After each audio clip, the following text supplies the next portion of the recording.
Good morning, our students, and welcome to this morning's class. Today, we want to quickly discuss with you um, the two different formulas for variance of random observations or random sample, which of course return the same answer. If you use this very formula to work, the answer you get from here is the same answer you are going to get from here. So the question is, why is this formula the same thing with this? How do we establish that this formula is the same thing as this formula? That's what we want to establish with you this morning. So let us go through it together. So I'm going to start with the left-hand side. The left-hand side here says, and I write, that 1 over n, so this is a solution. I use the word how here, so that becomes solution. Becomes solution. I have solution.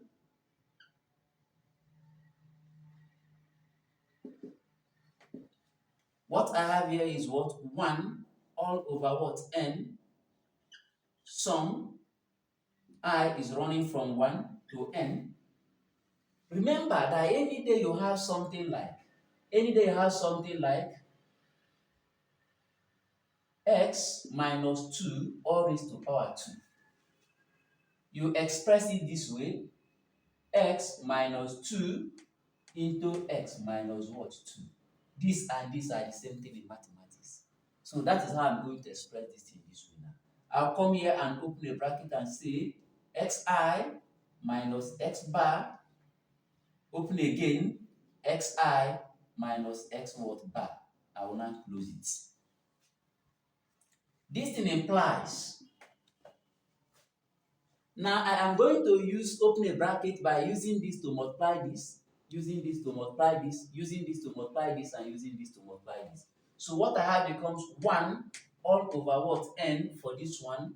Sum I is running from 1 to n. I'll open a bracket. Xi times xi will give me xi all squared. Here is minus. Xi times x bar will give me what? Xi x bar. The sign here is minus.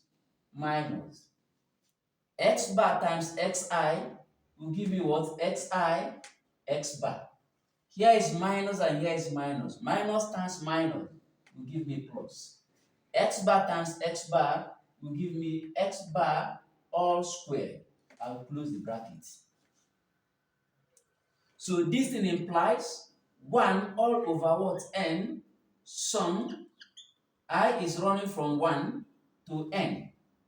I'll open the bracket. Here is my xi all squared. This quantity and this quantity are the same thing, so it becomes minus 2 xi x bar. Okay? Then you have plus x bar all squared. You close the bracket. This thing implies. I am now going to use this sum to come inside one by one. Using this sum to come inside, what am I going to? This one is outside still, 1 over n. So I have 1 all over what? N. I'll open the bracket. When this sum comes here, what I have is sum I is running from 1 to n of xi all squared. Here is my minus. So I have minus. 2 is here. So I have what? 2 sum I is running from 1 to n of xi x bar. Okay? Here is a plus. So I have plus sum I is running from 1 to n of x bar all squared. I will close up the bracket. Please, I want to let you know that this thing can be written as this equals 1 all over what? N. Then I will now open a bracket still and write sum I is running from 1 to n of xi all squared. Okay? Now, this x bar is a constant. So this constant can actually be brought outside the summation sign. Xi is a variable. Its value is not known. But this x bar, of course, the mean of that random variable, so it is known. Okay? So it can be brought outside what? The summation sign. So what I have now becomes what? Minus. We now have what? 2x bar sum I is running from 1 to what? To n of what? Of x what? I. Then plus. This x bar equal is a constant. So the implication here that you are summing this constant up to n times. And when you sum a constant up to n times, it is same thing like saying that n times multiplied by that constant. So the whole of this quantity here is same thing as what? As n x bar all squared. Then you now close the bracket. Okay. Now there is something I want to recall for you. When you come to this place I have here, remember that the formula for mean is x bar is equal sum I is running from 1 to n of xi all over n. So if you make this sum a subject of formula, it is going to imply that what you have is sum I is running from 1 to n of x what I is given as n x bar. So this quantity is the same thing as n x bar. So I can easily come back here now where I have sum I running from 1 to n and replace it with n x bar because they mean the same thing. So in that case, what I'm now going to have becomes 1 all over this n, which is this one outside. Then I'll now open a bracket still. Here is sum I is running from 1 to n of xi minus xi squared, sorry. Here is 2x bar. The whole of this has become nx bar. So I have what? N x bar plus. Here is my n x bar all squared. I will close the brackets. Okay? Then we continue.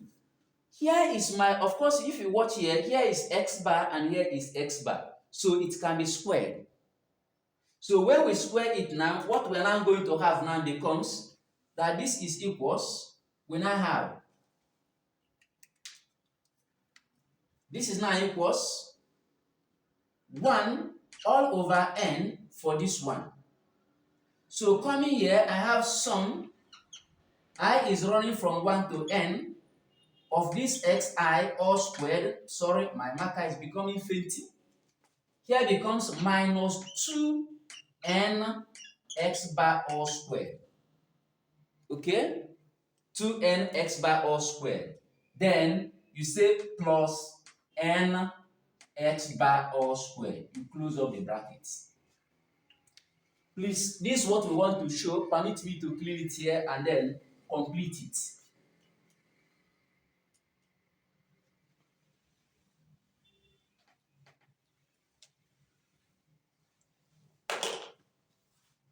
So what are we now going to have here? We are going to have here is 2n x bar squared, here is n x bar squared. So if we add this thing together, it will reduce this now. It is going to be minus n x bar squared.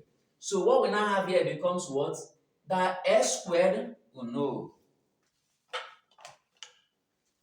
That s squared is equals. We have 1 all over n, which is what is here. We have sum, we open a bracket, we have sum xi all squared minus n x bar all squared, which is the formula we wanted to prove. That what we had here earlier is exactly the same thing as this way. There is also another third formula set that we can derive from this one. And how to derive that one from here is this. This thing also implies, here is my 1 over n outside, 1 over n. Then I'll now open a bracket. Here is my sum. I is running from 1 to n of xi all squared. Here is my minus.